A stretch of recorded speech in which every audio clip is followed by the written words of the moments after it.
Okay mga tol, may pupuntahan kami ngayon. Kasama ko si John Eric. Ayan. Ayan siya, nakabike. Okay, samahan nyo kami. Let's go.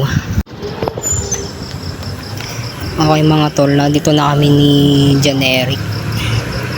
Nagpapahinga lang kami saglit. Okay, bothered sa iyo. Ikaw ang order. 4 hours later. Balot ko Okay lang. mga tol, pauwi na kami. Yun na. Kasama ko si John Eric, si Kuya Kid. Tol, shoutout sa'yo. Shoutout Dexter. Brother, Dexter.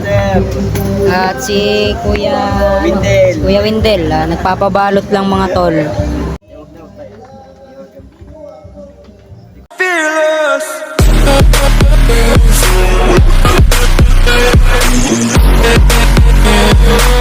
Okay mga tol, tuwing Monday, tuwing Lunes, nagagathering kami about sa Bible.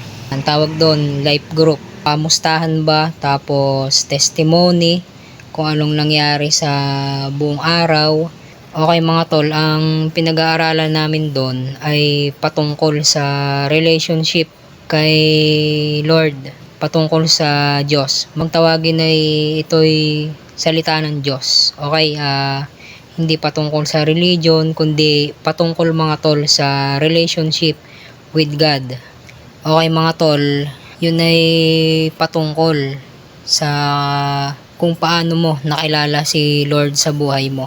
So, testify ko lang sa inyo na 2017, hindi ko pa kilala ang Diyos.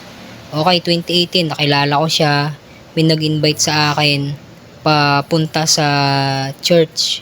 Okay, nung na-invite ako, wala pa akong trabaho noon hanggang sa ako'y laging nandun, first service, second service. Wala pang second service noon. Bale, ang service noon mga tol ay alas 9 hanggang alas 12, ganyan. Tapos, nung na-invite ako doon mga tol, na-attend ako ng Sunday service hanggang sa ma-invite ako sa Bible study. So, kung tawagin ay life group, Bible study, ganyan. Okay, in-invite ako sa isang Bible study, kung tawagin nga ay life group. Tapos, sabi sa akin nung nag-invite sa akin, tara, sama ka sa amin. Meron kaming Bible study, hahayo kami sa ganun lugar.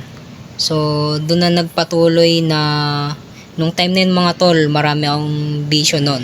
Hanggang sa napapasama na ako sa mga life group. Tapos yung mga kasama ko ay hindi sila nagiinuman. Kumbaga gathering lang. Yung patungkol sa pagbabasa ng Bible. Paano pati manalangin. Yun yung natutunan ko dun mga tol. Hanggang sa nabago ako pautay-utay.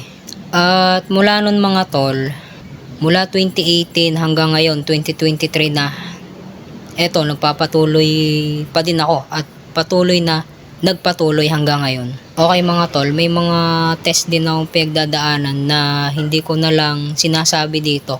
Okay, pag nagagawa ako ng Word of God mga tol, dun lang siya napapasama. Okay, dun lang na-share. Okay mga tol, ang pinag-aaralan namin dun ay Word of God. Patungkol sa relasyon mo, patungkol sa relationship sa Diyos. Minsan niisip ng iba na ay, banal ka pala. Hindi po.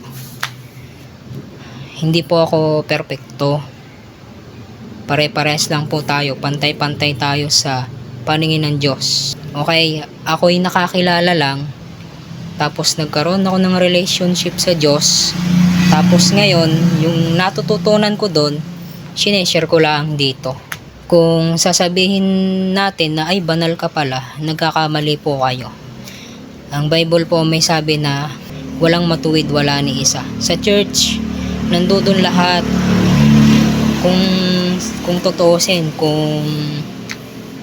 kung lahat ay masama na nandun, kung lahat sila ay masama, ako na yung pinakamasama doon.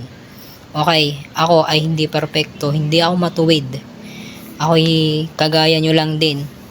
Pantay-pantay ang tingin sa atin ng Diyos. Kung nagugutom ka at napapagod, ganun din ako. Napapagod din ako, nagugutom. Okay, nanghihina. pares tayo. Okay mga tol, nasasabi ko to dahil nung tanggapin ko si Lord as my personal Savior, as my Lord and personal Savior, nung inialay ko na yung buhay ko sa Kanya, eto na yung resulta. Ipinapagamit ko yung buhay ko, ipinagagamit ko ang buhay ko para sa Panginoon. Okay, na-gets nyo ba? Okay mga tol, kaya ako to nasasabi kasi pinapagamit ko yung buhay ko kay Lord. Kung ano lang yung iniuutos niya, yun lang yung sinusunod namin. Okay, ulitin ko mga tol. Kung ano lang yung natututunan ko doon, yun yung ibinabahagi ko dito. Okay, ulitin ko mga tol. Kung ano lang yung natututunan ko doon, yun yung ibinabahagi ko dito. Dahil kapag nakilala mo si Lord mga tol, ganito din yung gagawin mo. Ipapakilala mo din siya kung hindi sa harapan, sa social media. Okay mga tol, dito ko na rin tatapusin ang video na to. Maraming salamat sa inyong lahat, sa inyo na mga sumusuporta at sumusubaybay, lalo na sa naghahanap ng aking vlog. Salamat po. Stay tuned, stay connected, stay motivated lang po kayo. At manalig lang palagi. Parang tinuturing ko na rin po kayong isang pamilya. Kayong mga followers ko yan.